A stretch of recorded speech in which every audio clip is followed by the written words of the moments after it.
Good morning everybody and welcome to the Roadman Catch-Up. Today I thought I'd catch you guys up on my feelings towards a lot of the recent Halo Infinite news, from the co-op and Forge delays to Gamescom and the potential release date. Kicking things off with the delays, you may have seen my recent rage-induced community post, so obviously I'm not happy. To be clear, this isn't the only thing I'm mad at 343 about. That list goes on and on. In my opinion, they have consistently mishandled the Halo franchise from Halo 4 to Halo Infinite. And yeah, this video may be a bit negative, but let me make it very clear right now. I'm still very excited for Halo Infinite, and I think it has the potential to be the best Halo game ever made. But no Forge for 6 months and no co-op is a really ugly thing. Remember, 343 numerous times have labeled Halo Infinite as a spiritual reboot to the franchise. They wanted a fresh start, to reach new horizons and new players. With a free-to-play model, it's clear they want as many new Halo fans on board as possible. So why in God's name would they make these fresh-faced Halo newbies' first experience with Halo be that they can't play with their friends in campaign, and custom games and Forge won't exist for half a year? I think it's clear Microsoft and maybe the management at 343 wanted to push this game out in time for Black Friday or maybe just Christmas. But the funniest part is, you don't really need those big sales when your game is free to play. Sure, the campaign has a $60 price tag, but new players are most likely not going to spend that much money on a campaign with no co-op.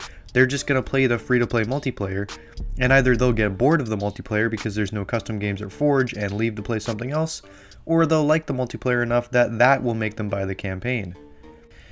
Regardless, what I think the correct course of action is, and yes, I'm just some schmuck armchair game dev who has no idea how hard it is or what's going on behind the scenes, but from my point of view as a fan and a consumer, they should delay the launch of Halo Infinite by a month or two, and spend that extra time making sure co-op campaign is ready at launch. Launch the game with co-op, and then have Forge come out 3 months after launch. To me, that sounds a lot more reasonable than what we're getting currently. So, off the heels of these delay announcements, many Halo fans were feeling a little sour and hoping that yesterday's Gamescom stream would sugarcoat things a bit with a release date and maybe a new trailer, or just some news or something. But instead, Halo made no appearance whatsoever. There was nothing at all, and people were pissed. Once again, we are hoping for today's stream that they might surprise us, but here's the thing. 343 has both a community manager and a community director, and their official Halo Twitter, and they've been toting transparency as their brand, so why not put out a tweet yesterday confirming, hey guys, no Infinite announcements at Gamescom today, but stay tuned tomorrow, or like something like that, anything, you know? Making simple tweets like that is two people's paid full-time jobs, and they get paid a heck of a lot more than me or you. So lastly, let's chat about the release date, which is potentially December 8th. There's really not much to say about this other than I wish it was sooner, and that I hope the game is in a good state for the day.